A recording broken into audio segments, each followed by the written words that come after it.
visita una, una consultora española que iba a acompañar la misión a visitar ese día las presas.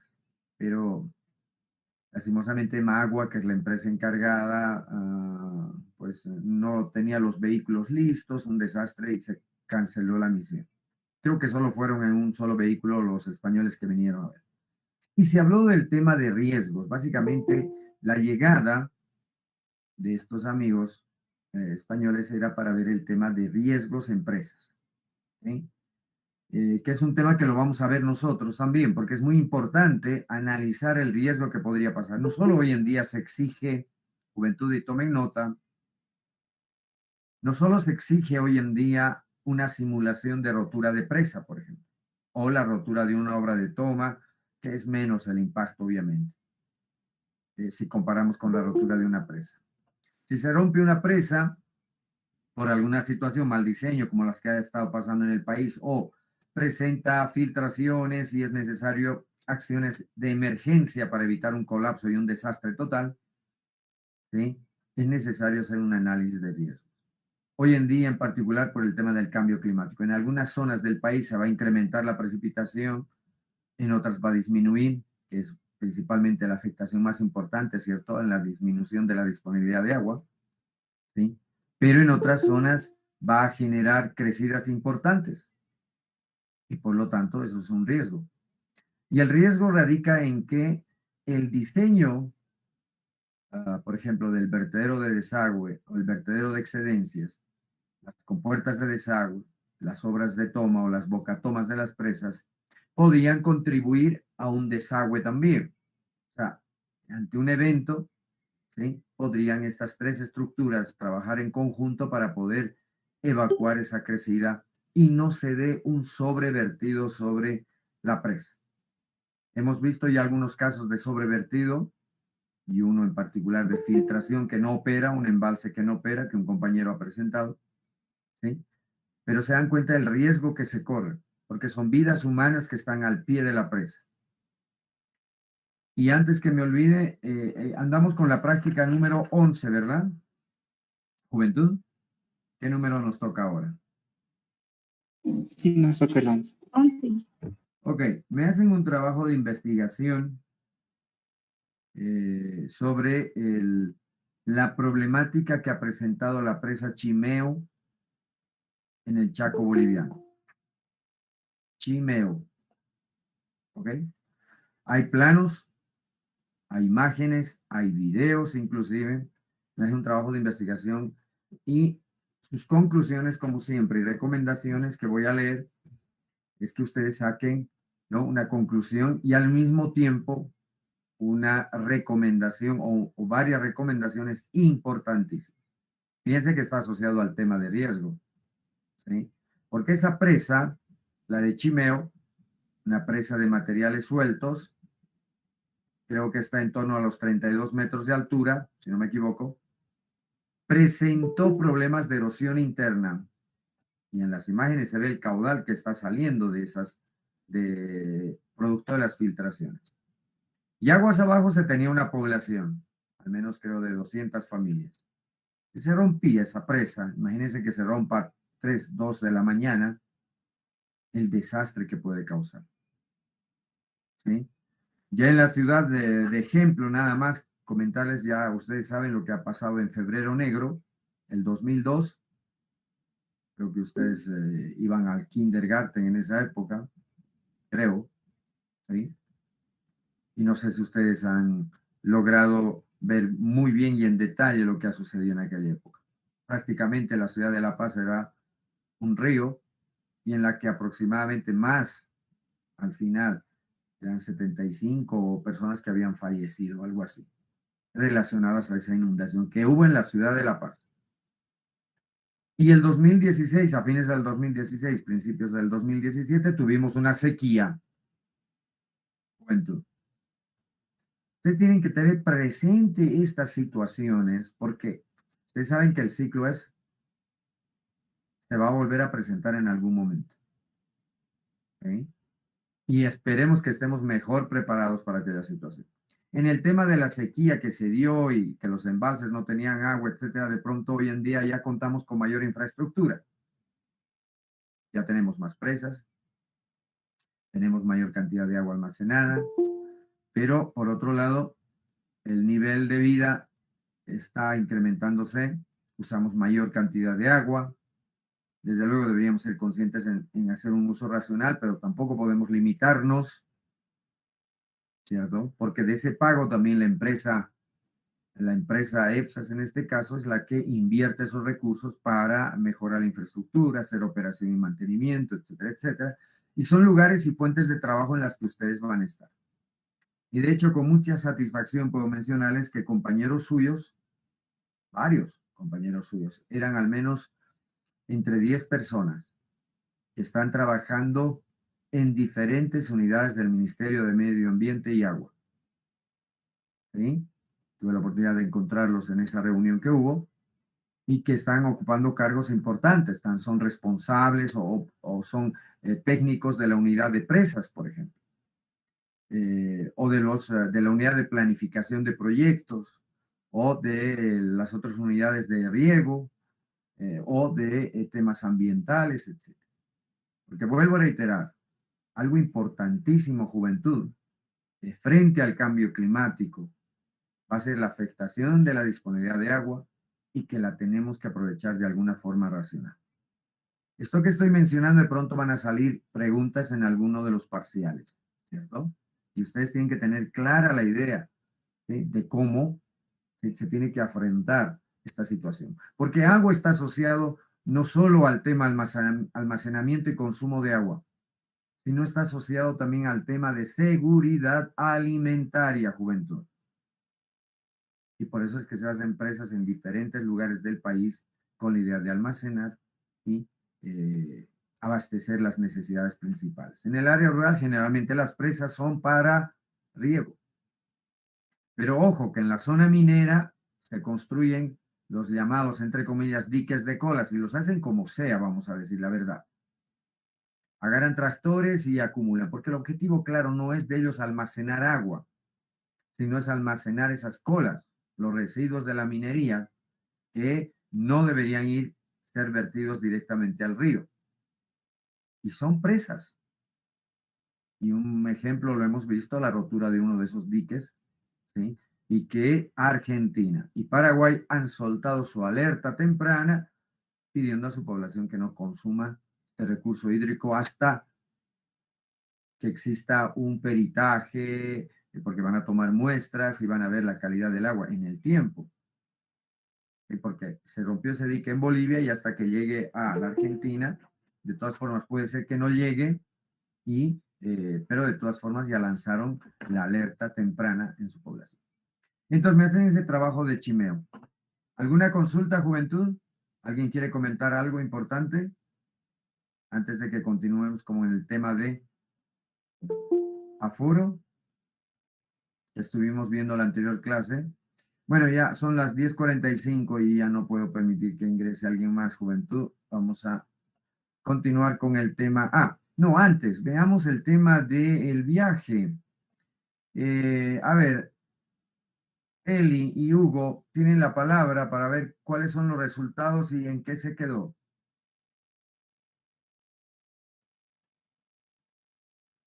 Buenos días, ingeniero. Buen día.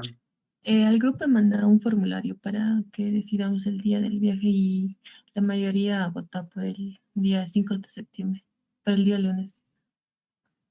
Ok.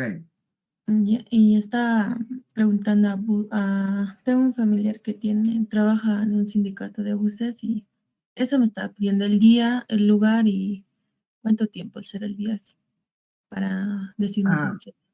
Sí, es casi, miren, es incluso antes de llegar a la represa de Caracota que queríamos ver. Esta es la zona, aquí es la presa de Taipichaca y más arriba está la de Cotiacota. Entonces, en la misma zona, creo que ya habíamos estimado el kilometraje, ¿verdad? La idea es Sí, juventud.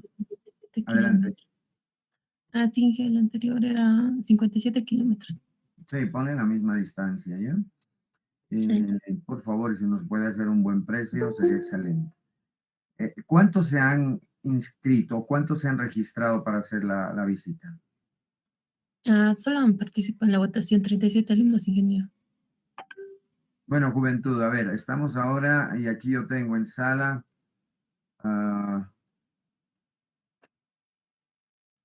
87 conectados. Juventud, es el momento en que vamos a decidir, ¿eh? Además, entiendo que hay ¿Cuándo es el día del peatón? Creo que es domingo 4, ¿verdad? No tiene nada que ver. Sí, domingo 4 es el día del peatón. Ven. Ok, lunes 5. Juventud, estamos en sala ahora, 88 personas. Vamos, manifiéstense porque estaríamos consolidando y buscando los buses para tal fecha, para el 5 de septiembre. Inge, una sugerencia, por favor. La verdad es que yo no he podido responder el cuestionario y he visto que han mandado solamente 37 respuestas porque creo que se ha mandado por la noche o por a medianoche, media tarde del día sábado. Yo ese día trabajo, entonces no he podido responder. No tengo problema con el horario, pero sería bueno que ahora que todos los compañeros que están presentes y están en sala, sería bueno que ahora hagan un formulario rápido para responder cuántos son, quiénes van a participar, ya que estamos Ok, hablando del tema. perfecto, gracias por la sugerencia. Bien, juventud, manifiéstense por favor, porque si no, fijamos la fecha del 87. De todas formas, yo quiero Doctor, mencionar que el viaje es muy importante y forma parte y se califica aquello, ¿eh? Es muy importante el viaje. Sí, adelante, Jorge. doctor, en mi caso yo estoy repitiendo la materia y he aprobado JTP. ¿Es obligatorio que vaya de viaje? Sí. El anterior, pero fui Inge, ¿A dónde fuiste? ¿A qué represa? a la represa de Jampaturi fuimos. Ok. Bien, está bien. Hay gente que ya ha participado de algún viaje, pero en este caso lo que les voy a pedir que hagan un informe un poco para considerar actualizando aquella información, ¿ok? Del viaje que hiciste. A los repitentes y que ya estuvieron en obra y que voy a obviamente verificar, pueden actualizar su informe nada más. Pero ¿cuántos son? Eso queremos saber, ¿no? Inge, ya le he vuelto a habilitar el formulario para que llene Por favor, gracias. Bien, hasta juventud. que acabe la clase. ¿Ok? ¿Está bien, Inge, o todo el día? No, no, está bien, está bien. Bien, juventud, los que están ahora ya pueden utilizar el formulario y van llenando. Bueno, Eli, ¿tenemos algún precio aproximado de cuánto nos podría costar por persona? Bueno, es que no sabemos la cantidad Sí, tampoco. sí, eso quería ver, la cantidad y el tiempo de viaje, más que todo, para que nos diga. Sí. Y por eso estaba mandando ese formulario para preguntarle. Bien, Hoy tenía pensado preguntarle, Inge. ya, Ujú. está bien. Entonces, la distancia es la misma, ya hemos visto, es muy cerca. Han visto en el mapa, ya tienen la Y idea. más o menos, Inge, ¿cuántas horas se estima desde el obelisco? Desde el obelisco, la subida al alto, del alto recorrer todo eso hasta este desvío donde dice, sale el número. Ah, no, no están viendo mi pantalla, creo, ¿verdad?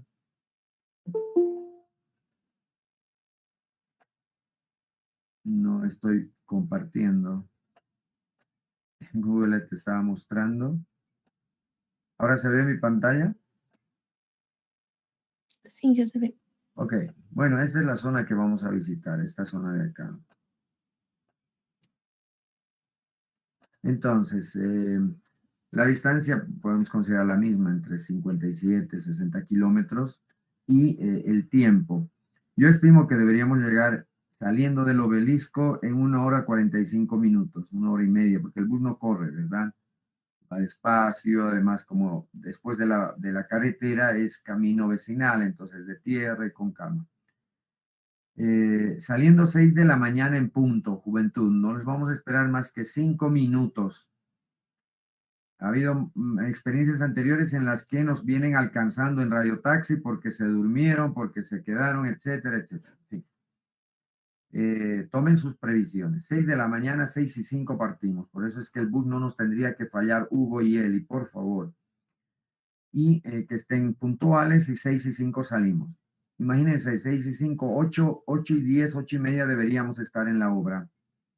1 hora más que suficiente para estar en el sitio, ¿sí? Y luego regresar, otras 2 horas, vamos a decir. ¿Ok? Entonces, consideren esos tiempos. ¿Está bien? Ya está bien, hija. Entonces, 2 horas, ¿no? Máximo, o 2 horas y media. 2 horas de ida. Ya está bien. Bueno. ¿Alguna otra consulta, juventud?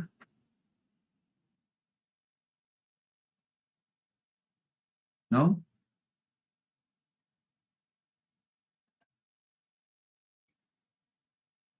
Ok. Bueno, manifiéstense. ¿Y lo están haciendo, él y Hugo? ¿Lo están controlando ahí?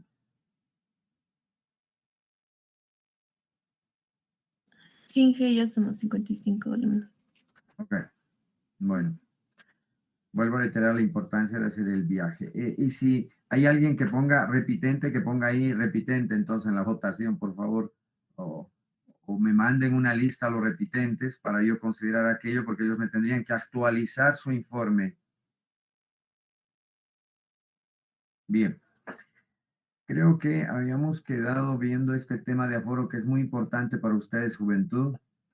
¿Sí? A ver, ¿en qué punto hemos quedado? Bueno, simplemente reiterar, ¿ok? De todas formas, vamos a llevar equipo para hacer un aforo. Había pedido que consideren llevar wincha, ¿sí? De 50 metros, flexómetro, GPS si tienen, porque hay que tomar las coordenadas de ubicación, botas para agua si alguien quiere, ah, pitas, correas, pitas para poder medir el caudal del río, y a veces es necesario pitas. Si alguien puede llevar 2, 3 pitas de unos 20 metros, juventud, alguien tiene, podemos incluso amarrarlas allá, etcétera, para la seguridad del aforo.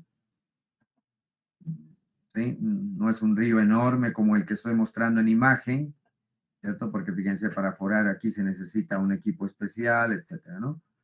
Tampoco es como la imagen que estamos viendo, es un arroyo pequeño, quizá como este. Bueno, este es en Los Yungas, hay una señora que está forando, son ex compañeros suyos que están forando el río Caquiza en Popó. Sí, es un arroyo pequeño y vamos a llevar molinete pequeño también. Creo que todo esto hemos visto. Entonces, en el arroyo donde estemos, juventud, vamos a hacer este trabajo. E inclusive, vamos a usar un flotador, ¿está bien? Un flotador, creo que ya esto saben ustedes. Y para el uso del flotador lo que se necesita es, obviamente, sería mejor 2 secciones casi uniformes en línea recta, ¿cierto? Donde se mide la longitud y se suelta un flotador sobre el agua en la parte media. Podría ser una botella de plástico con una cierta cantidad de agua para que logre sumergirse un poco y representar muy bien la velocidad. En la parte media alguien va a soltar. Ya tenemos la distancia conocida. Vamos a poner 2 winchas ahí. Vamos a medir la longitud. Y en este punto, se ve la imagen, ¿verdad, juventud? Lo que estoy dibujando. Sí, ingeniero. Ok. En este punto controlamos, vamos a tener a alguien que tenga reloj con cronómetro segundero, el tiempo en el que este objeto, que podría ser una pequeña botella de agua, y lo tenemos que recuperar, obviamente no lo vamos a dejar pasar, ¿sí? Controlamos el tiempo en el que llega, ¿cierto? A este punto. De esta forma, determinamos, con la longitud y el tiempo, vamos a determinar qué parámetro, la velocidad, ¿sí? Luego, con la ayuda de un flexómetro, ¿qué tenemos que hacer? Fíjense acá en esta parte de la imagen, determinar la sección, ¿sí? Midiendo las profundidades y la longitud, la distancia desde un punto, y vamos a determinar la sección, y por ende, ¿qué vamos a determinar ahí? Determinamos el área de la sección. En este caso, en el método del flotador tenemos 2 secciones, una de partida y 2 de llegada. Entonces tenemos que tener las 2 secciones. Se dividirán en grupos y harán estas mediciones respectivas. Obviamente toda la información luego vamos a compartir en el bus, ¿cierto? Bien, juventud. Y luego, ¿sí? Con la ecuación de continuidad, velocidad por área, determinamos el caudal, estimamos el caudal que está circulando por el arroyo. ¿Hasta aquí está claro? ¿Alguien me puede responder? Sí, está claro, ingeniero. Perfecto. Creo que ya utilicé este método, etc.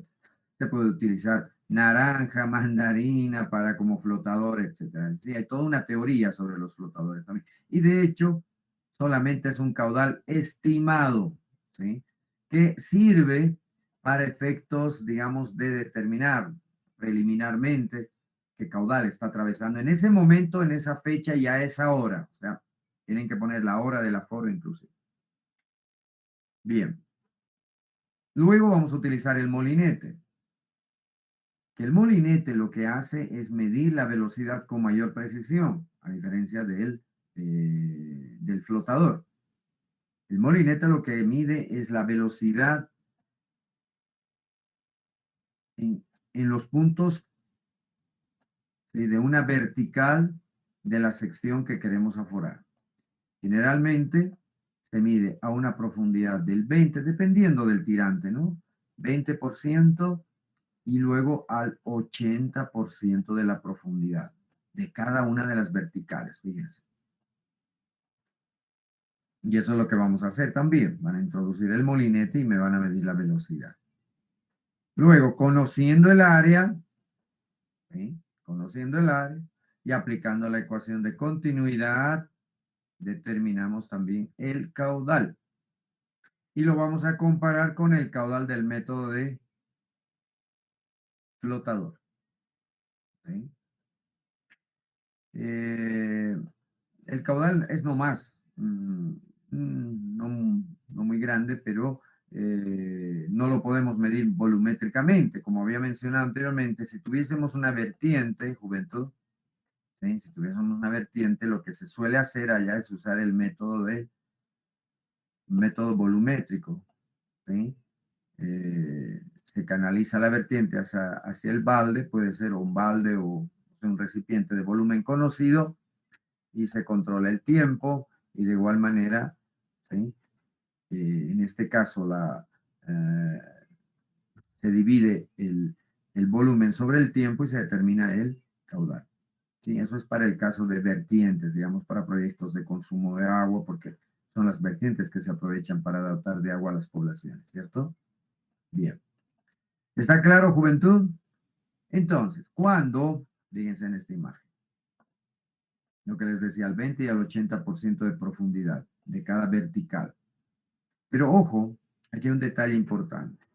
Porque esta velocidad, por ejemplo, vamos a suponer, hemos introducido el molinete en el punto C, a una distancia conocida, a una distancia D, introducimos el molinete y tenemos un punto al 20% y al 80%. Pero para aquello necesitamos conocer primero esta profundidad total, ¿cierto? La profundidad total, y rápidamente establecemos a qué profundidad debe entrar el eje del molinete.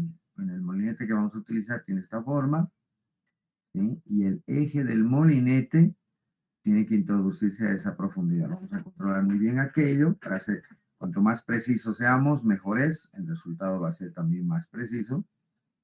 Y cuantos más valores tomemos, también es mejor, más representativo. Y obviamente hay que usar un criterio, juventud. A veces la velocidad, de pronto ustedes se paran y sale un valor de 2 metros por segundo y alguien anota 2 metros por segundo sin analizar ese valor. 2 metros por segundo es demasiado. ¿Sí? Entonces, no podemos cometer esos errores como ingenieros, ¿cierto? Ya tenemos que ser crítico al valor. Vuelvan a medir, no puede ser 2 metros, no, se confunden con los valores, ¿sí? Porque ha sucedido que a veces dictan un valor rápidamente, se equivoca, o el que anota se equivoca. Entonces tienen que controlar muy bien estos valores y con criterio, ¿sí? Entonces, para esos arroyitos que vamos a ir aforando, la velocidad estará entre 0.8, 0.5 metros por segundo o algo así. Pero ustedes lo van a comprobar allá directamente en la medición. Pero fíjense algo importante, ese es un detalle que tienen que considerar, que de hecho que esta velocidad es representativa para también un área representativa, y esa área es esta. Y todo lo que estoy marcando en amarillo, bueno, lo voy a poner en verde. ¿Sí?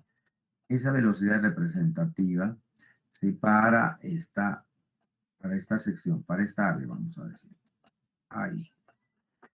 ¿Cierto? Y por lo tanto hay que tener mucho cuidado en el momento del cálculo. ¿Sí? Por eso que se pide que se haya la velocidad media y se multiplica por el ancho, por la profundidad, por el área en este caso, ¿cierto? Y de esa forma se va determinando en este punto. Para este punto el caudal I, y obviamente la sumatoria va a dar al final el caudal total que está atravesando la sección en ese momento y a esa hora. Son pequeños detalles que deben considerar, juventud. Es la típica planilla de aforo. Si ustedes gustan, le saca un print screen y si alguien quiere imprimirla, o una libreta simplemente de anote serviría muy bien. ¿Está bien? Ok. Esto es lo que les decía. Fíjense acá cómo se muestra claramente. Yo determino las velocidades en estos dos puntos, al 80 y al 20%, ¿sí? Significa que esto es representativo, esas velocidades para esta sección. Y lo propio en este caso.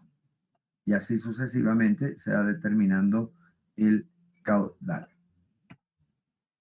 Esta es la distribución de velocidades, cuando cómo es el EPIR de velocidades, el diagrama de velocidades que se da. Fíjense en qué punto ¿sí? Se presenta la mayor velocidad.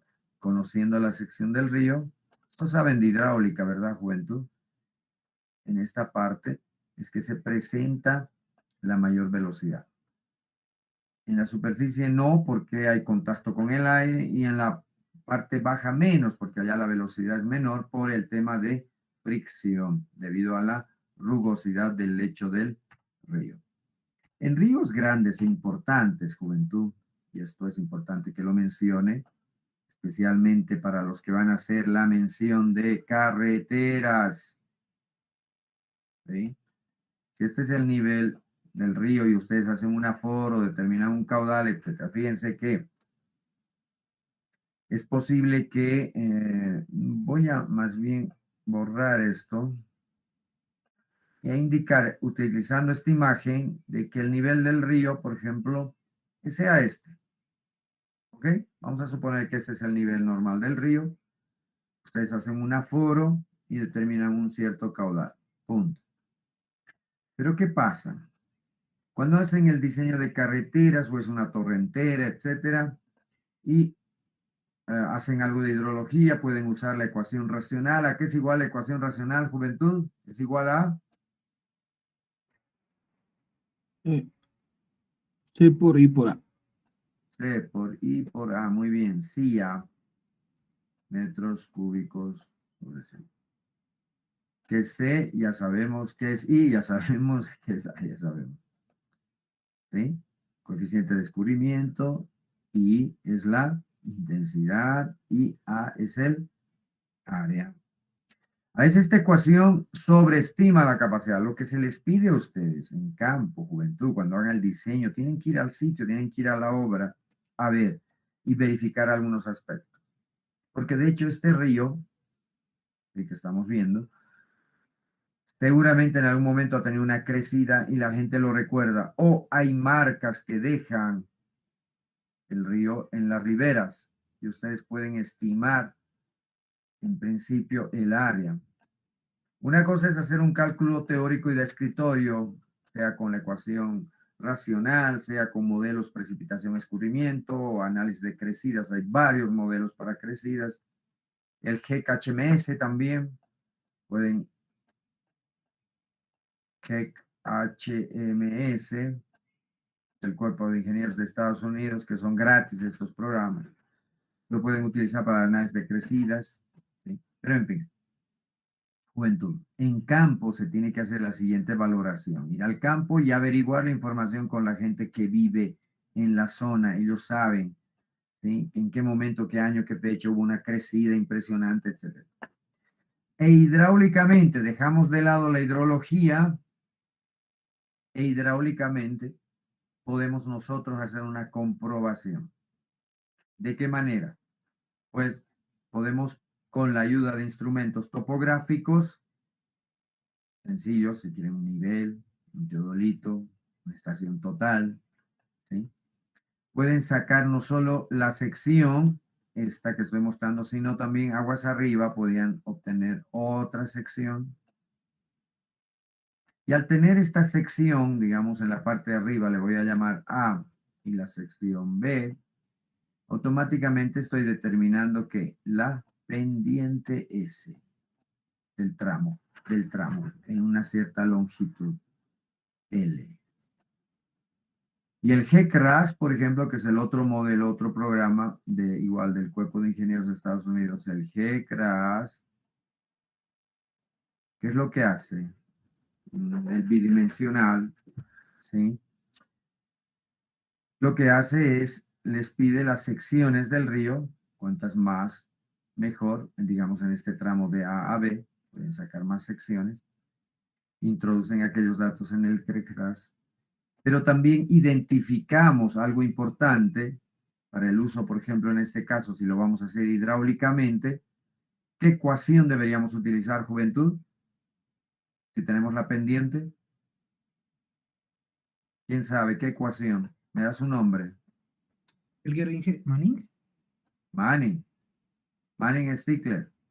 ¿Qué es función? Esa ecuación de el coeficiente de rugosidad.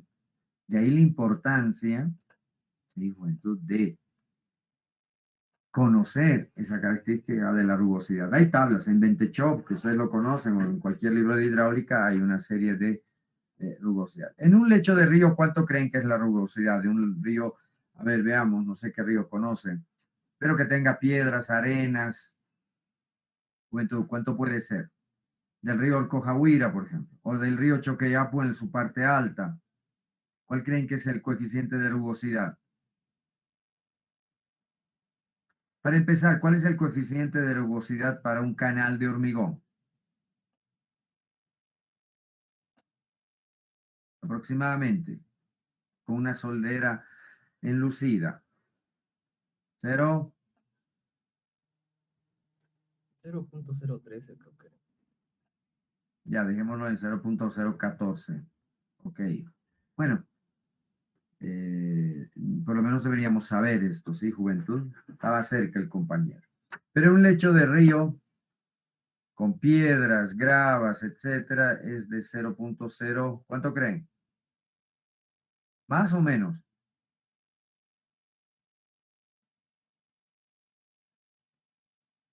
Mayor, ingeniero. Claro. Mucho silencio, juventud. Puede ser un poco 0035, 0040, si hay piedrones, etc. Entonces, fíjense, juventud, cómo hidráulicamente ustedes también con información de campo y hasta dónde llegó la crecida esa, puedan verificar y ver qué caudal se inscribe en esa sección. Bueno, y a lo largo del río. Teniendo todos estos datos, juventud, ustedes pueden determinar cuál es ese caudal que perfectamente se inscribe en esa sección de río, conociendo las secciones, aguas arriba, etc., incluso aguas abajo, para hacer un poco más preciso su análisis hidráulico. Conste, a diferencia de la hidrología, porque de hecho va a haber una estación por ahí meteorológica que va a tener los datos de precipitación, temperatura, etcétera, velocidad de viento, dirección. En fin, pero hidráulicamente, juventud, se les sugiere verificar, no solo para un tema de crecidas, para diferentes asuntos. Pueden hacer un análisis. Porque hay los elementos. Ustedes van al sitio y verifican.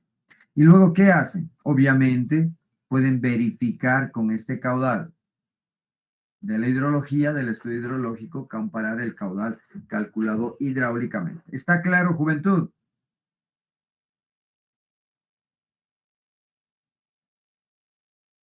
Sí, ingeniero. Bueno, espero que sí, porque son preguntas de examen.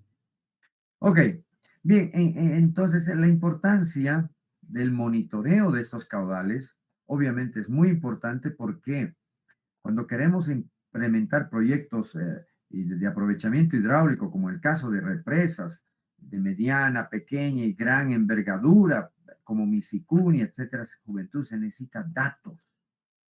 Porque la modelación hidrológica, si bien es un modelo hidrológico, requiere mucha información, etcétera, y que puede aproximarse a la representación, vamos a decir, real. ¿Cómo calibramos un modelo hidrológico, juventud? Hay un proceso de validación, de calibración, de que el modelo está bien construido y va a representar lo que realmente pasa.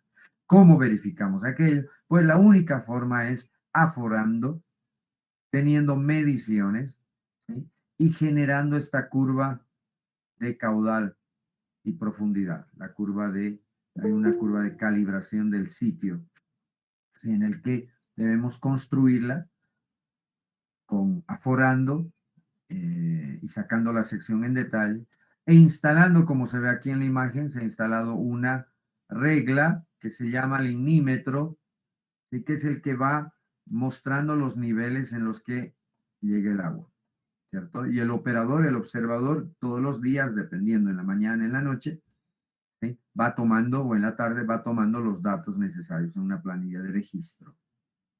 Con esas alturas H, ¿sí? Con esos tirantes se ingresa a la curva de calibración, por eso es importante hacer la calibración. ¿Y cómo hacemos la calibración de una curva caudal-elevación? También haciendo aforos, poniendo sus puntos y generando la curva, ¿cierto? Ya fíjense, en esta curva ya hay una tendencia, tenemos mediciones, fíjense, y luego vienen las estimaciones, ¿cierto? Esa es una curva de calibración de aforo, en la que ya la tenemos establecida y que con cualquier nivel que registremos ya determinamos el caudal. Pero ¿qué pasa? Que a veces nuestras secciones, especialmente en la Amazonía, o en acá también la región andina, juventud, si tenemos aquí piedras, ¿sí? A lo mejor de pronto va cambiando la sección y ya no es la misma.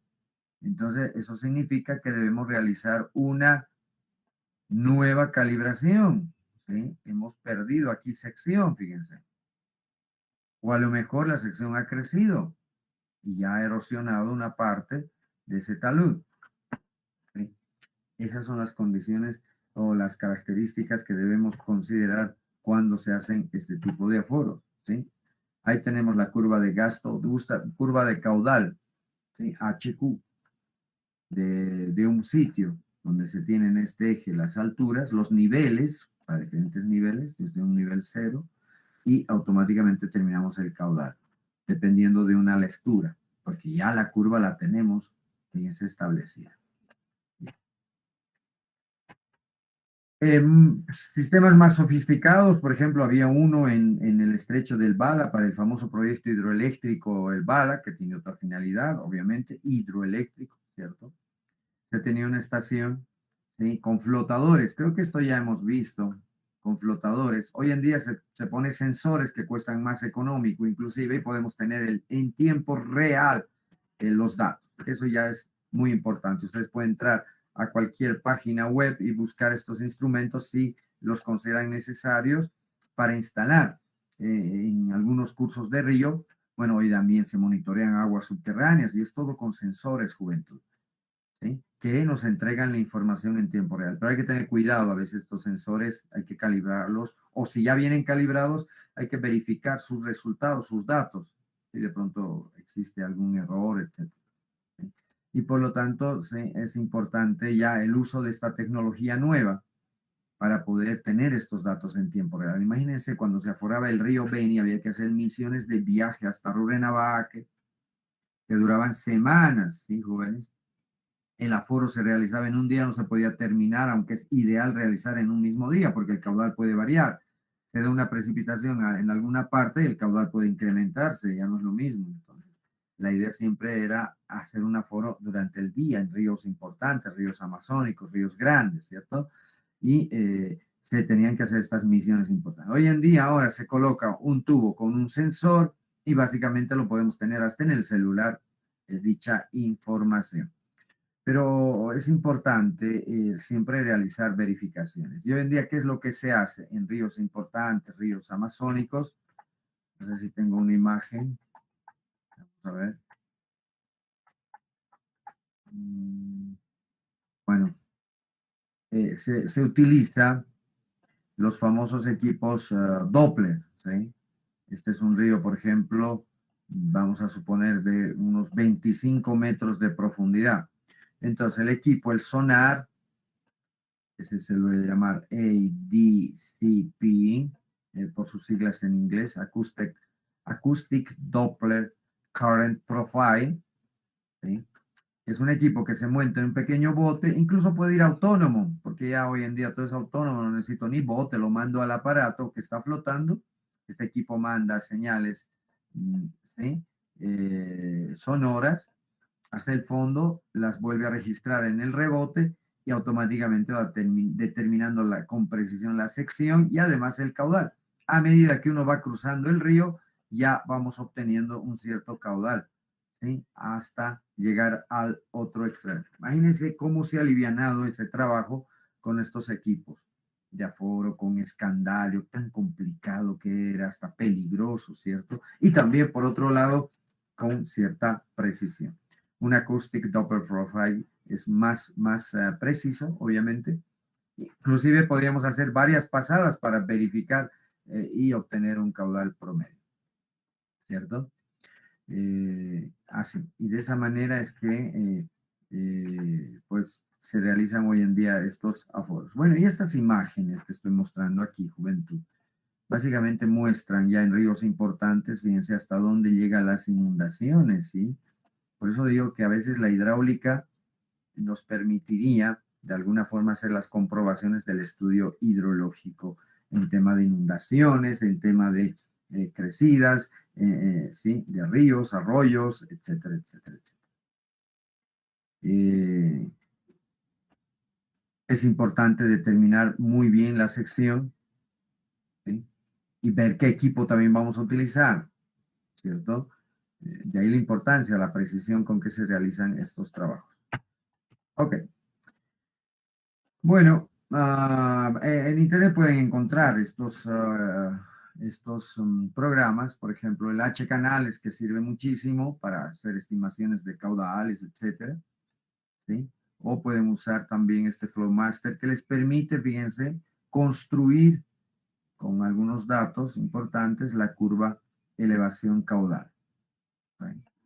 Entonces, son importantes. Lo que había mostrado, lo del GCRAS, fíjense, que básicamente lo que va a modelar es ¿sí? el tránsito de esos caudales y ver si aquellos se inscriben en aquella sección, ¿cierto? El GCRAN les va a poder verificar tranquilamente aquello, ¿cierto? Y por ende es importantísimo estas verificaciones, ¿sí? Y no es muy complicado hacer el uso de estos programas. Por ejemplo, para el de rotura de presas es sí necesario utilizar, o se puede utilizar también otros programas, pero este es el más, y como es gratis, ¿sí? No hay ningún problema en utilizarlo, pero se necesita conocer, fíjense, en detalle las secciones aguas abajo del río para poder hacer una adecuada simulación y ver en qué tiempo, inclusive ya en el caso de rotura de presas, no estoy hablando ya de tránsito de caudales de crecida, sino en rotura de presas de hacer la simulación. Y vamos a tener una clase particular y voy a mostrar videos al respecto. Modelos mucho más sofisticados, 3D, por ejemplo, es el DHI, pero son costosos, ¿sí? O el DELF. Este DELF no, es acceso libre, me parece el DELF. Pero el DHI Mike 21, por ejemplo, es un modelo bidimensional y también su versión tridimensional, pero son ya programas muy costosos. De pronto los pueden craquear ustedes, ¿no? Bien, y así, ese es el trabajo de aforo. Fíjense, pueden generarse incluso una pequeña planilla, donde obviamente a criterio, ¿cierto? Se va identificando la vertical, la distancia de la imagen izquierda, si es que comienzan de la imagen izquierda, si comienzan de la imagen de la margen derecha, lo propio, ¿sí? La profundidad, ¿ya? La distancia desde el fondo en centímetros, etcétera, y determinar la velocidad. Entonces aquí para cada punto hay que registrar una velocidad. Fíjense que si se quiere hacer a mayor precisión y se toman diferentes profundidades, depende, todo mucho depende de la característica del río que queremos aforar. ¿sí? Si solo vamos a hacer una estimación, bueno, usemos el flotador.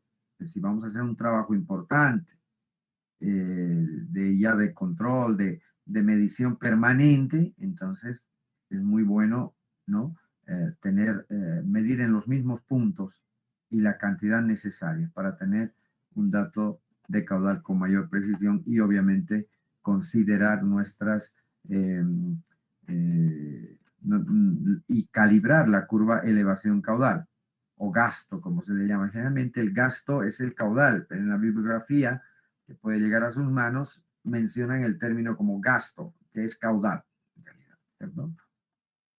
Bien, y también obviamente con los datos que ustedes generen a diferentes profundidades van a determinar, fíjense, van a poder dibujar el diagrama de velocidades. Y justamente es en esta parte, en esta sección, donde se tiene la mayor velocidad. Por eso es importante tener ese criterio, juventud. Si introducimos el molinete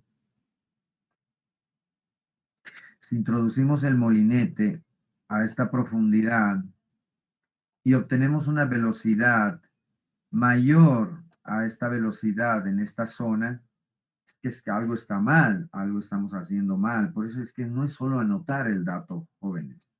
Por eso estoy mostrando aquí las imágenes, cuál es el criterio. Y en esta parte tiene que tener menor velocidad que en esta parte. Y menor, obviamente, y si esta es la parte mayor velocidad, la parte superficial tiene que tener menor velocidad por la fricción que hay con el aire, básicamente. Ese es el diagrama de velocidades, ¿sí? Es muy raro que suceda una situación de esta forma, como estoy graficando, donde la velocidad más mayor quede en la parte del fondo. Esto no existe, ¿cierto, juventud? Por el tema de fricción. Y en eso tienen que ser ustedes muy críticos. Bien, yo creo que por el tema de aforo es más que suficiente, ¿cierto, juventud? Ya está claro esta situación. ¿Alguna consulta?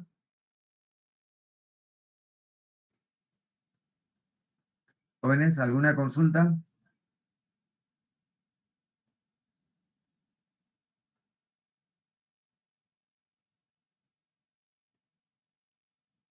¿No hay consultas? Ok. Están calladitos, ¿eh?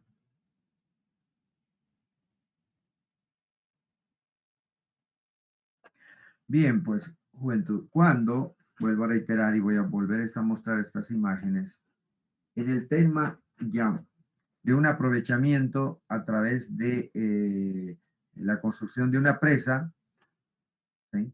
El objetivo siempre es almacenar agua, ¿sí? Y por lo tanto, al sitio de la presa debemos también construir esta curva elevación-volumen. ¿De dónde proviene esta curva de elevación-volumen? Proviene básicamente de levantamiento topográfico, que hoy en día incluso se lo puede hacer con drones del sitio donde se pretende implementar una presa. Al igual que una curva caudal-elevación, es importante construir esta curva elevación-volumen porque al final es la que va a comandar o va a establecer la capacidad de almacenamiento que tiene y va a coadyuvar en la determinación de la altura de la presa. Jóvenes, que son preguntas de examen, ¿qué y de qué depende? Fíjense que inicialmente debemos, obviamente la construcción de una presa tiene que atender una cierta demanda y un volumen útil. ¿Sí? Ya tenemos un dato de entrada. Y sobre este volumen útil tenemos nosotros que hacer ya el estudio y el trabajo, en principio, de ver si nuestro proyecto de presa va a tener un volumen muerto, sí o no. ¿Qué es el volumen muerto? Ya hemos mencionado. Es aquel volumen que está destinado a la sedimentación, ¿sí? Que va a ocurrir durante el periodo de vida útil del embalse o del proyecto. De hecho, cuando se habla de este volumen, cuando se habla incluso de presas, tomen en cuenta que desde el momento en que la presa entra en operación, la misma está destinada a morir. ¿Por qué razón? Porque la sedimentación no va a frenar. ¿Sí? Y por ende, acá debemos ser muy como ingenieros, tener presente, ¿sí?, de las alternativas de solución que podría existir, dependiendo del tipo de proyecto. Ya habíamos visto que en la parte alta de la cuenca se pueden hacer sedimentadores, y ustedes mismos lo han mencionado, que es más fácil limpiar que dragar, porque dragar cuesta muy caro, muchísimo dinero, dragar. Y por lo tanto, es importante el cálculo del volumen muerto. Y el volumen muerto, a ver, juventud, ¿de qué depende? ¿De qué información depende? A ver, vamos, manifiéstense. Es que la obra de toma, la boca toma, por ejemplo, de nuestro proyecto, está por encima de la cota del volumen muerto, ¿sí? O en algunos proyectos, porque hasta que esto se colmate de sedimentos va a pasar algunos años. Pero si yo quiero, puedo diseñar dos bocatomas que luego al final comparten sus secciones de descarga, ¿sí? Y voy aprovechando al máximo mi volumen. Es cuestión de todo un análisis, porque después la sedimentación va a crecer, es inevitable, y va a tapar esta bocatoma, pero va a seguir funcionando la bocatoma, ¿sí? La otra bocatoma construida. Entonces, pero esta es una alternativa, ¿cierto? Vuelvo a reiterar. Entonces, el volumen muerto es aquel volumen destinado, ¿sí?, a la acumulación de sedimentos en el embalse. ¿Y cómo se calcula? A ver, juventud, ¿cómo se determina un volumen muerto? Ideas. Estudio del suelo, ingeniero. Ya, pero ¿qué voy a determinar en el estudio del suelo? Tipo de suelo, nivel de erosión tal vez, uso del suelo. Muy bien. Pues es un trabajo también multidisciplinario, juventud, y requiere mucha expertise, aunque hay ecuaciones empíricas que se suelen utilizar, pero hoy en día hay herramientas que nos ayudan a ser más precisos en este tema, ¿sí?, de determinar el volumen muerto destinado a la sedimentación. Y hay ejemplos terribles en nuestro país, ¿sí? Y que lastimosamente han tenido que abrir las presas para sacar los sedimentos, y después del desastre recién acciones de remediación, que siempre es mucho más costoso.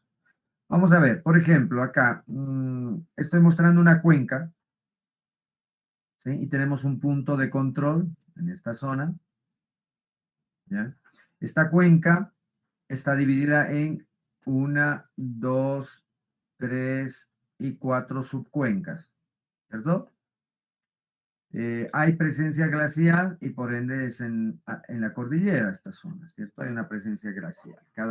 Esta no tiene, la cuenca 1 no tiene glacial, aunque aquí aparece una pequeña manchita, pero para estos casos es mejor no considerar.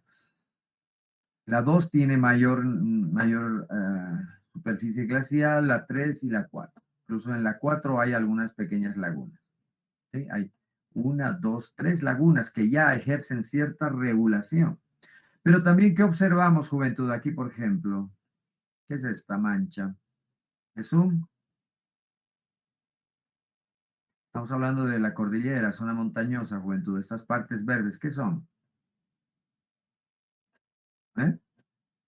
Bofedal, ingeniero. Bofedales, jóvenes. Y obviamente tienen un aporte, tienen una dinámica, son reguladores del caudal, etc. Son como esponjas que acumulan agua y que luego van liberando, etc. Entonces, en una situación de esta forma, juventud, en un proyecto que queremos proponer, fíjense, incluso los caudales. En esta zona tenemos aforado en un mismo día 235 litros por segundo. Acá abajo tenemos 272 litros por segundo, pero en este punto de control ya tenemos 415 litros por segundo. ¿Por qué razón? Porque obviamente hay más aporte a este punto, su cuenca es más pequeña, a estas otras ya tributa y hay mayor aporte. y al final, obviamente, todas aportan, y al final en este punto se ha aforado en un mismo día 415 litros por segundo. Pero es un aforo de día, en un día. La idea es tener una serie de datos de aforo, ¿cierto? Para poder sacar conclusiones incluso a nivel temporal, desde enero a diciembre y por muchos años. Que cuando no hay datos, la hidrología tenemos que aplicar para hacer toda esta simulación. Entonces, para cada uno de estos puntos que nos interesa, se puede construir una curva de elevación-volumen, ¿sí? Pero fíjense, y alguien lo ha mencionado hace un momento, el tema del volumen muerto está muy asociado a las características de la cuenca. Y con la ayuda de sistemas de información geográfica, SIC, en este caso ArcGIS, que es lo que más se utiliza, o qué otro programa, no sé si ustedes utilizan, el QGIS, por ejemplo, puede ser también. Hace un análisis, obviamente, de la situación, ¿sí? Más la hidrología, obviamente en este caso más la hidrología de crecidas, más el estudio de crecidas, ¿sí? Pues vamos a poder también estimar el aporte de sedimentos de una cuenca. Y alguien ha mencionado, obviamente, el tipo de suelo, cobertura vegetal. ¿A qué cobertura vegetal tenemos? Mínima, y lo único que a estas alturas hay es paja y muy poca, ¿cierto? Entonces, se procesa todas estas imágenes satelitales, ¿sí? Y se va determinando la cobertura, el tipo de suelo y su cobertura. Ya en Bolivia tenemos el mapa de suelos de todo Bolivia, ¿sí? Ya se tiene esa base de datos, ustedes lo pueden descargar. El mapa de cobertura vegetal, lo propio, hay varios modelos, hay varias, la FAO tiene recientemente, ha publicado y tiene información disponible. ¿Saben qué es la FAO? Y ha generado muchos mapas, ¿sí? De cobertura vegetal de todo el mundo, básicamente, y también para Bolivia se tiene. Y obviamente se puede comparar esas imágenes para algunas zonas en particular donde hay mucha deforestación, como era antes y como es ahora. Entonces, utilizando todas estas herramientas, ¿sí? Podemos estimar. Y ahora sí pregunto a la sala.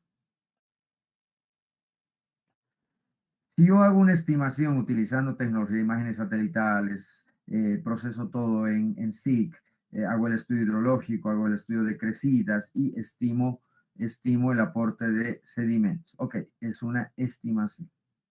¿Cómo puedo calibrar, juventud, estas estimaciones? Pregunto a la sala.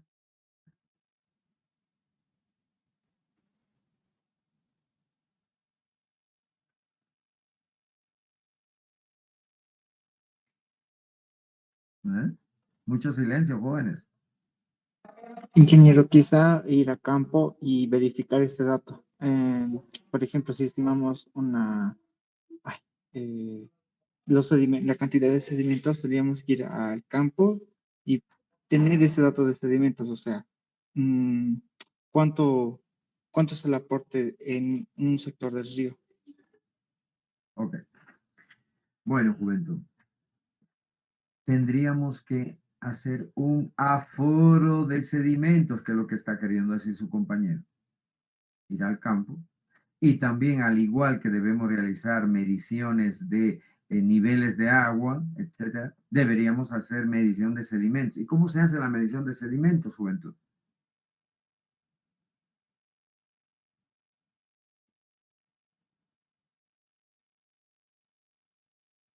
Bueno, hay tres tipos de sedimentos.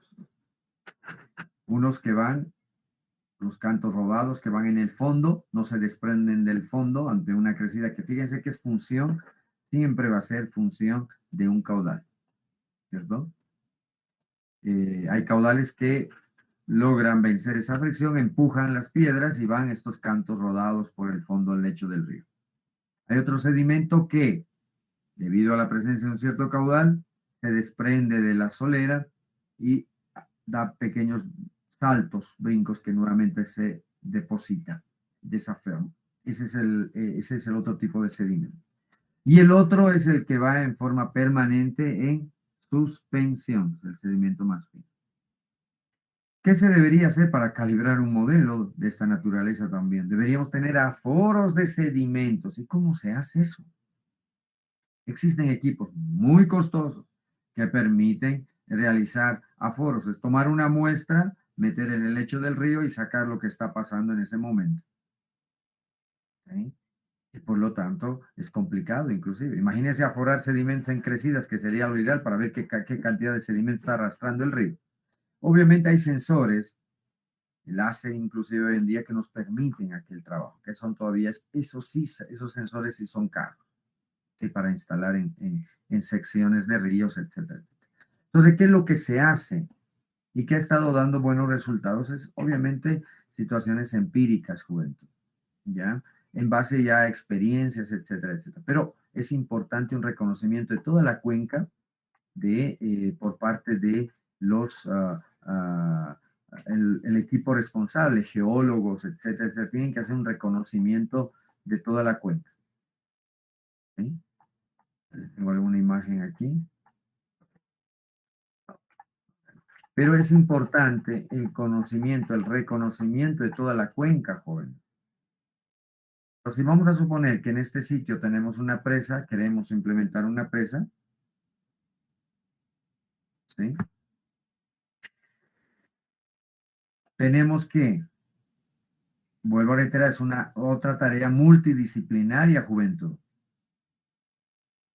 Es importante que ustedes sepan que este reconocimiento, por ejemplo, de la cuenca, una cosa es la imagen satelital y lo que podemos hacer en SIC, etcétera, etcétera, identificar.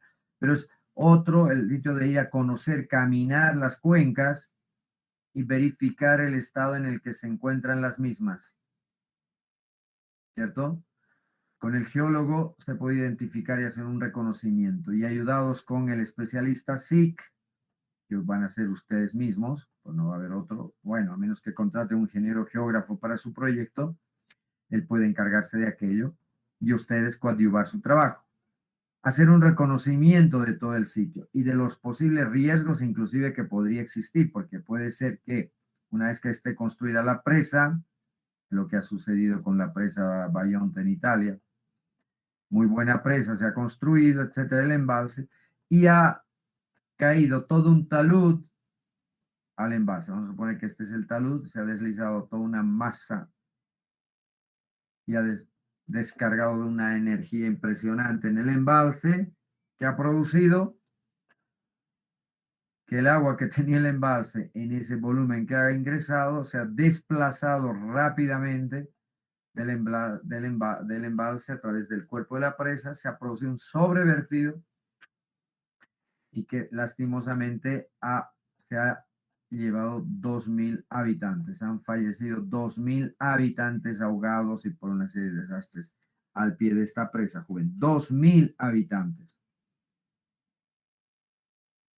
Entonces, de ahí la importancia, juventud, y este es un análisis de riesgo, por ejemplo, ¿no? Que se estaría haciendo. Entonces, hacer un reconocimiento con el geólogo y validar esta información que la van a obtener de imágenes satelitales en el tema de cobertura vegetal, tipo de suelo, etc. ¿Sí?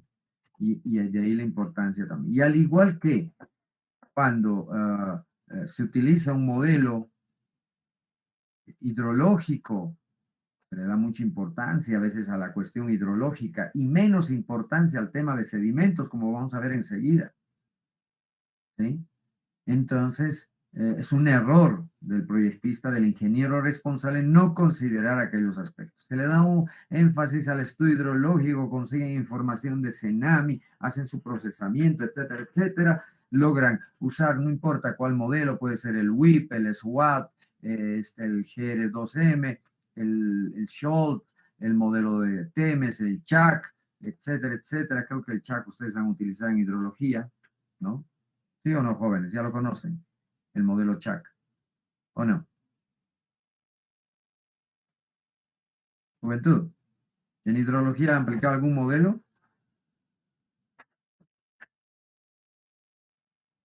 ¡Qué silencio! En fin. Entonces, fíjense que aplicando estos modelos podemos obtener esto que estoy mostrando aquí abajo. Pero obviamente, lo que estoy mostrando aquí es lo que resulta del modelo hidrológico, que considera tipo de suelo, cobertura vegetal, ¿cierto? Y otros parámetros. la precipitación, temperatura, obviamente, desde luego, y ese es el resultado. Pero en esta serie de análisis, por ejemplo, de 1994 a 2010, deberíamos nosotros ver cuáles son los aforos y de pronto si hay información.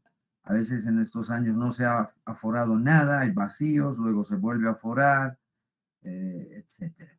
Y de pronto en algún caso hay sobreestimación, subestimación. Por ejemplo, acá en enero, por decir algo, se ha aforado este caudal y el modelo representa un pico mucho más grande. Entonces uno tiene que preguntarse qué ha pasado aquí, el modelo qué información tiene, o revisar el aforo, si está bien hecho o no está bien. Fíjense. Entonces, este es el proceso de validación y calibración de revisión de datos. Acá, para este pico de enero 2003, habría que ver cuál ha sido la precipitación, si los datos estaban bien, comparar quizá con otros datos de otra estación y hacer una revisión minuciosa. Justamente hoy en día, para evitarse este trabajo de uno dato por dato que tardarías muchísimo, se usan los programas. ¿Sí? Y por último, obviamente, se tiene las campañas de aforo, etcétera, etcétera, y se tienen estos resultados, ¿no? Una vez que para esa serie, para este periodo, por ejemplo, del 78 al 2001, ¿cuántos años son? Son varios años. ¿Sí? Fíjense que se tiene caudales simulados de color azul y los caudales observados. En algunos puntos hay mucha coincidencia, fíjense que está perfecto, pero acá fíjense que ha sucedido que el modelo ha subestimado una respuesta. Fíjense, el azul es estimulado, da este caudal, y el aforo real da ese caudal. Hay una diferencia enorme. Esto dice el modelo y esto dice el aforo. Entonces llama la atención y hay que revisar estos picos, estos datos, estas diferencias. Porque la idea sería tener pues una modelación aproximadamente como esta que estoy mostrando acá, mucho más representativa y más uniforme. Y obviamente los coeficientes de correlación tienen que ser importantísimos, ¿sí? Fíjense, al final se va calibrando de esta forma, etcétera, etcétera, y se tienen los resultados. Ya el modelo, una vez que está calibrado, ya puede realizar proyecciones, ¿sí? A futuro. Bien. Algo en particular que se suele hacer y rápidamente cuando vamos a campo o cuando queremos hacer la identificación de un proyecto en gabinete, ¿sí? Queremos rápidamente saber qué caudal hay en esa zona, etcétera, etcétera. Vamos al mapa de caudales específicos de Bolivia, por ejemplo, y es el que estoy mostrando acá, ¿sí? Que es un mapa producto de los estudios hidrológicos que se han hecho, ¿sí? Y que básicamente, después de haber realizado el balance hídrico a nivel país, y el último en el que el instituto ha participado es desde 1986 hasta el 2016, Juventud, el balance hídrico, ¿sí? Y creo que ya lo hicieron como trabajo de investigación, ¿verdad o no?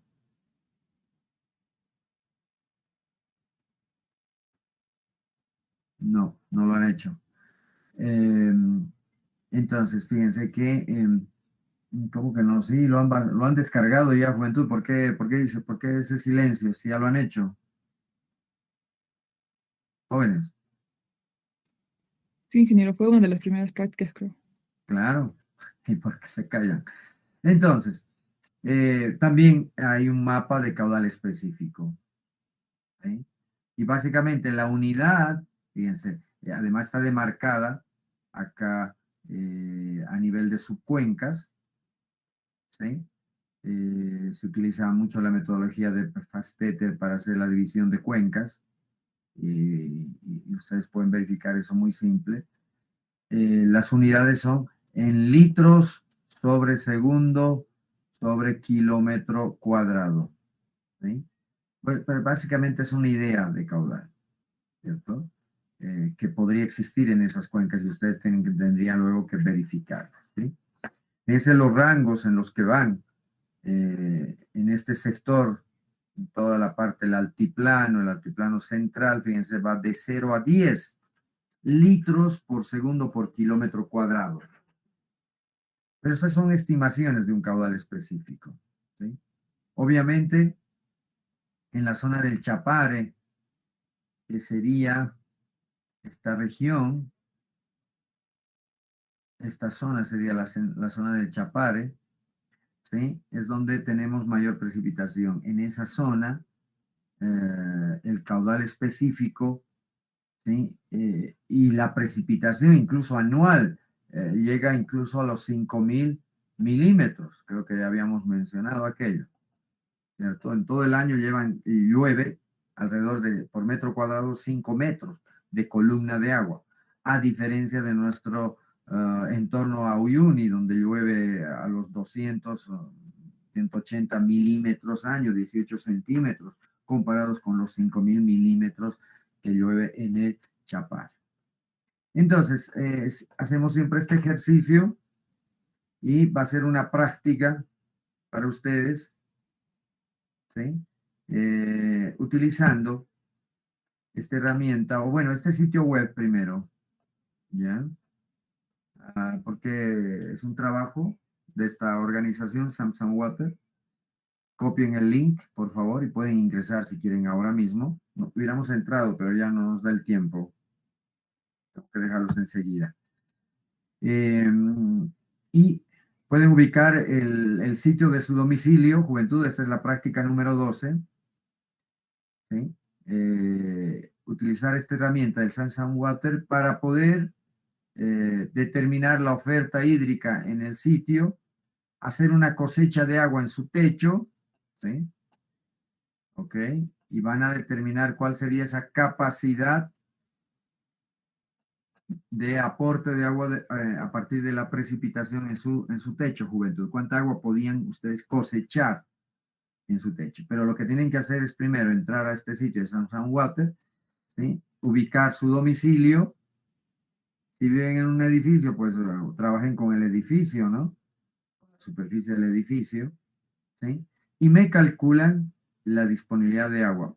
El programita que trae el Samsung Water se los va a hacer.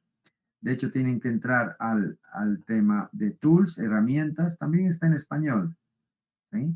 Ubicar el sitio de su domicilio, poner la cantidad de personas que viven y van a ver que les va a calcular y les va a generar una planilla de resultados sobre la oferta de agua que podrían ustedes cosechar en su techo versus la demanda que ustedes tendrían de frente si en algún momento quisieran atender esa demanda gracias a la lluvia, ¿cierto? Pero de hecho siempre sale deficitaria porque se requiere mayor superficie de cosecha. Pero háganme el ejercicio como práctica número 12. ¿Está bien, Juventud? A partir de estos datos, inclusive utilizando el mapa de caudal específico y la información que se tiene en este sitio web, pueden ustedes determinar de manera preliminar cuál es el caudal de oferta hídrica que tenemos en algún sitio para algún proyecto. ¿Sí? Ok, y estos son los resultados, por ejemplo, para un sitio que se llama Chayapata. Obviamente hemos hecho el ejercicio, se tiene la precipitación a nivel mensual y luego la precipitación total. En un mapa, tiene un mapa esta herramienta, este sitio. Ustedes tienen que ubicar su domicilio en el mapa, hacerle clic y básicamente les va a hacer el cálculo, ¿no? Les va a mostrar la precipitación que tiene el sitio. ¿Sí? Esa precipitación ustedes la pueden convertir gracias al mapa de caudal específico en caudales y más o menos podemos estimar, fíjense, el aporte de caudales a nivel mensual, porque tenemos la precipitación a nivel mensual.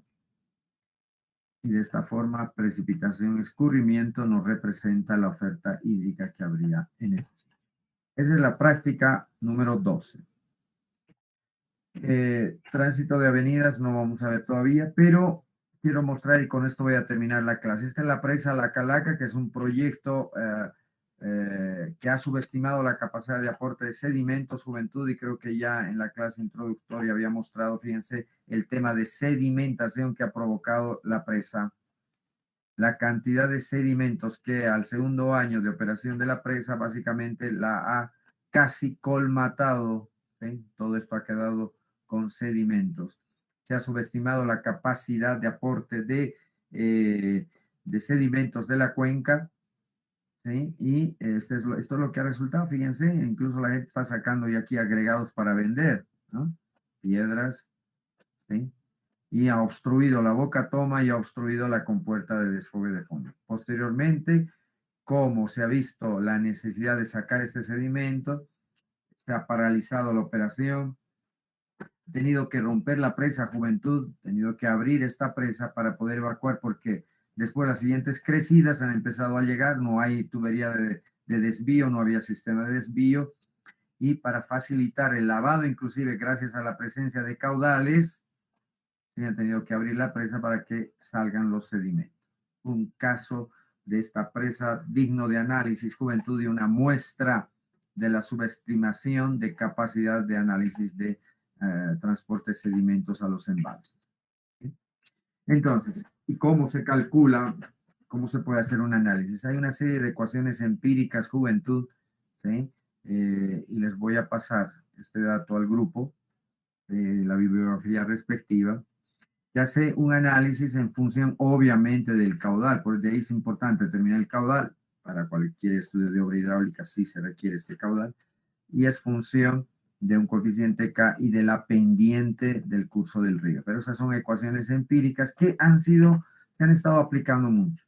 De todas formas, se puede utilizar la ecuación del USLE o el MUSLE, que ya es la versión modificada del USLE.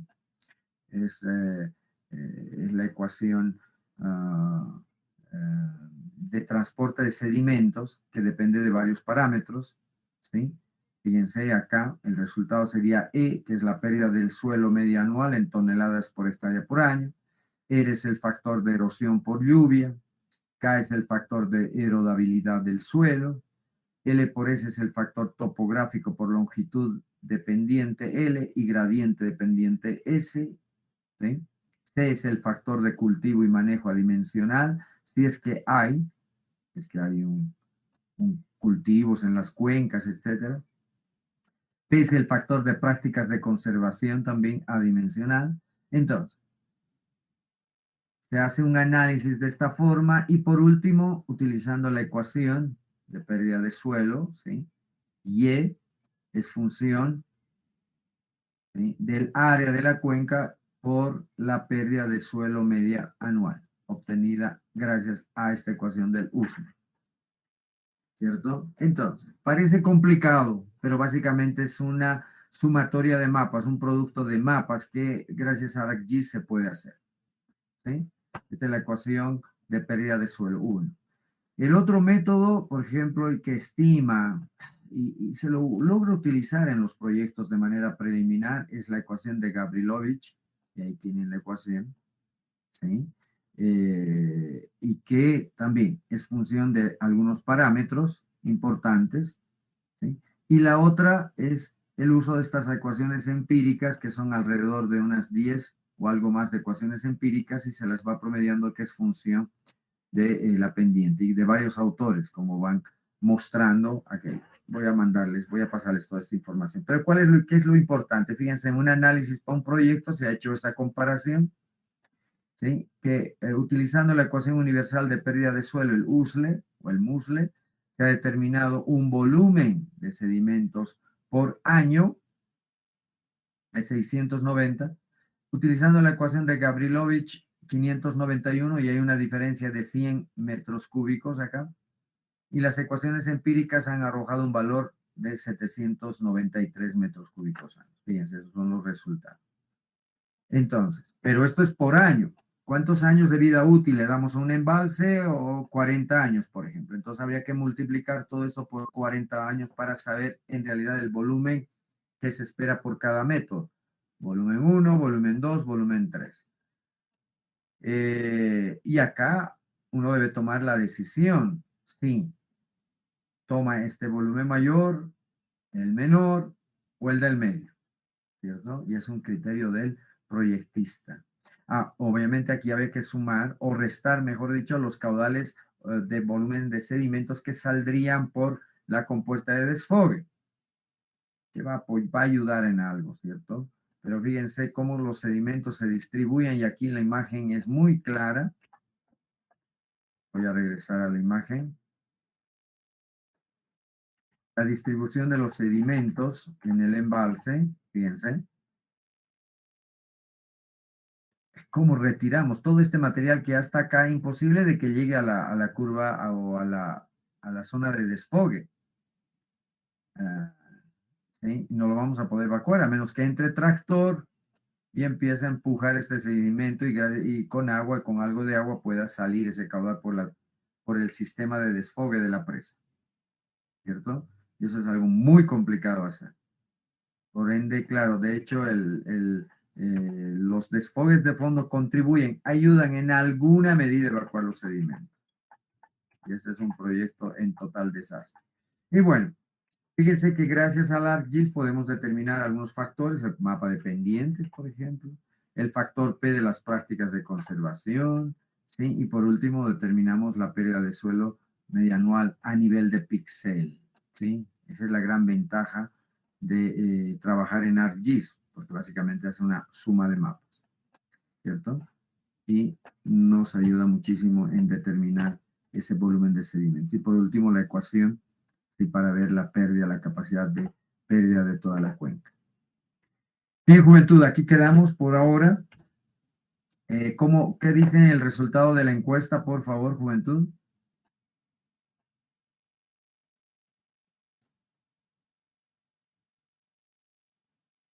Han llenado Inge 62 personas. Ok. Ya, ¿y qué dicen? ¿Están de Y acuerdo? con el 5 de septiembre la mayoría votó. Ok, bien, juventud.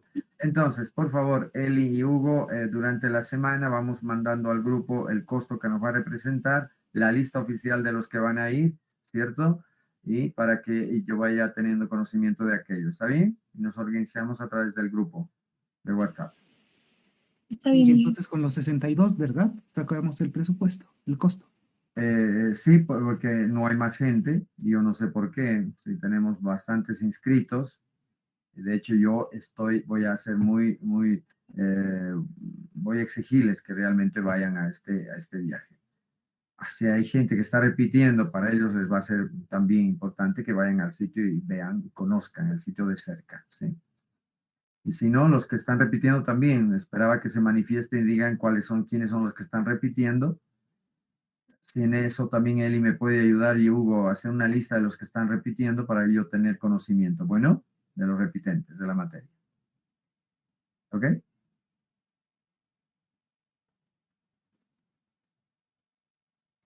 Bien. Nada más, jóvenes, nos vemos el día viernes. Bueno, un gusto, cuídense. Inge, Cualquier cosa a través del grupo, ¿sí? una consulta. ¿A qué hora se va a volver a la facultad después de la visita? Ya que tenemos otros examen a las 1:30, bueno, los compañeros que tenemos puertos. Ajá. Yo creo que ya estaríamos entre las 2:30 y la 1 de la tarde, a más tardar. Ok, gracias. ¿Listo? Muy bien, juventud. Nos vemos el día viernes. Chao, chao. Gracias. Hasta luego, ingeniero. Hasta luego, Inge.